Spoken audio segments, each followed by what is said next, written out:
Muslims continue to be targeted with impunity in many countries. Our shrines are being destroyed. Our Prophet Muhammad sallallahu alaihi wasallam insulted. The Holy Quran burnt. And all this in the name of freedom of speech. Incidents in Europe, including republication of blasphemous sketches by Charlie Hebdo, are recent examples. We stress that willful provocations and incitement to hate and violence must be universally outlawed. This assembly should declare an international day to combat Islamophobia and build a coalition to fight the scourge that splits humanity. Mr. President, the one country in the world today where I'm sad to say the state sponsors Islamophobia, and that is India. The reason behind this is the RSS ideology that unfortunately rules India today. This extremist ideology was founded in the 1920s. The RSS founding fathers were inspired by the Nazis, and they adopted their concepts of racial purity and supremacy. While the Nazis' hate was directed at the Jews, the RSS directs it towards the Muslims and to a lesser extent, the Christians. They believe that India is exclusively for Hindus and others are not equal citizens. The secularism of Gandhi and Nehru has been replaced by the dream of creating a Hindu Rashtra by subjugating, even cleansing, India's 200 million Muslims and other minorities. In 1992, the RS destroyed the Babri Masjid.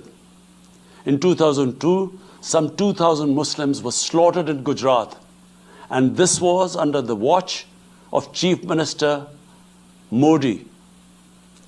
In 2007, over 50 Muslims were burnt alive by RSS arsonists aboard the Samjhota Express train. In Assam, around 2 million Muslims face the prospects of being arbitrarily stripped of their nationality through the adoption of discriminatory laws. There are reports of large concentration camps being filled by Muslim Indian citizens. Muslims were falsely blamed, vilified, and victimized for spreading the coronavirus. They were denied medical attention on many occasions. Their businesses were boycotted. Cow vigilantes attack and kill Muslims with impunity. Last February, Muslims faced targeted killings with police complicity in New Delhi. Mass registrations in the past have often been a precursor to genocide. For example, the Nuremberg laws in Germany in 1935, and then in 1982 in Myanmar. The Hindutva ideology is set to marginalize almost 300 million human beings, Muslims, Christians, and Sikhs. This is unprecedented in history, and this does not augur well for the future of India. As we all know, that marginalization of human beings leads to their radicalization.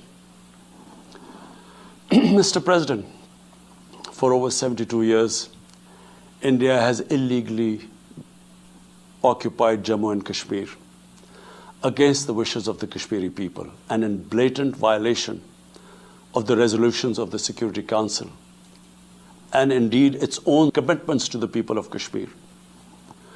On 5th August last year, India illegally and unilaterally sought to change the status of the occupied territories and deployed additional troops, bringing the total number to 900,000, to impose a military siege on 8 million Kashmiris.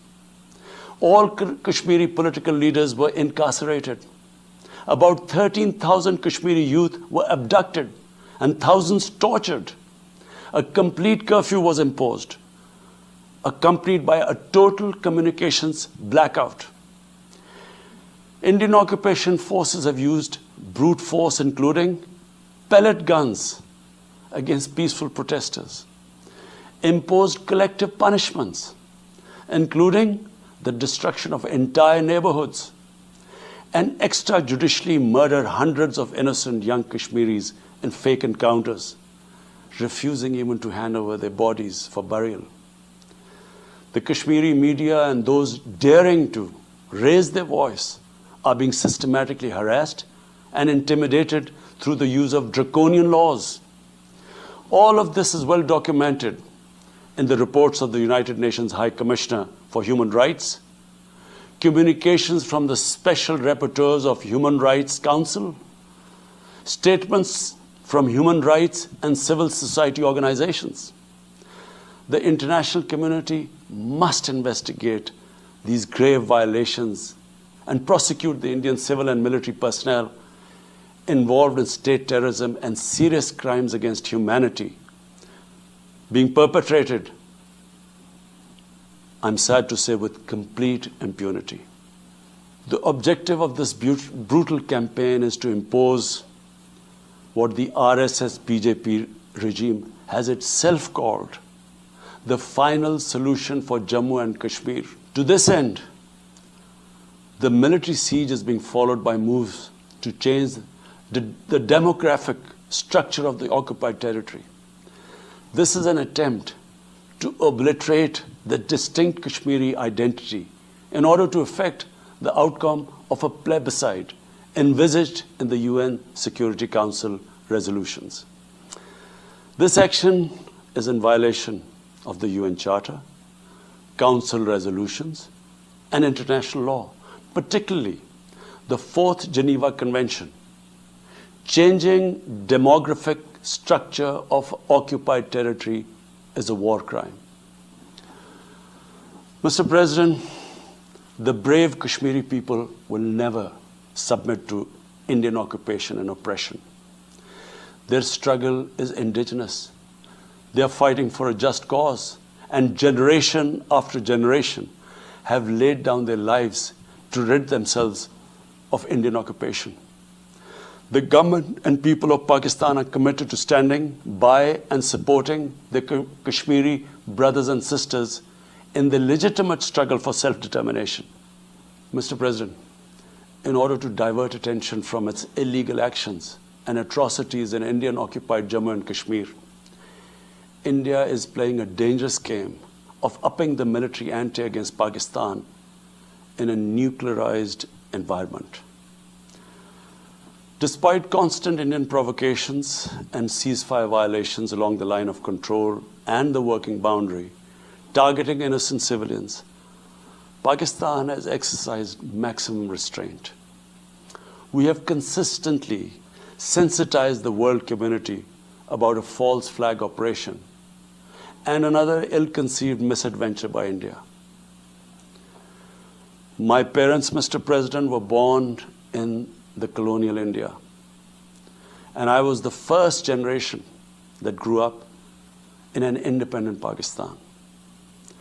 I want to make it clear that any attempt by the fascist, totalitarian, RSS-led Indian government to aggress against Pakistan will be met by a nation that will fight for its freedom to the end.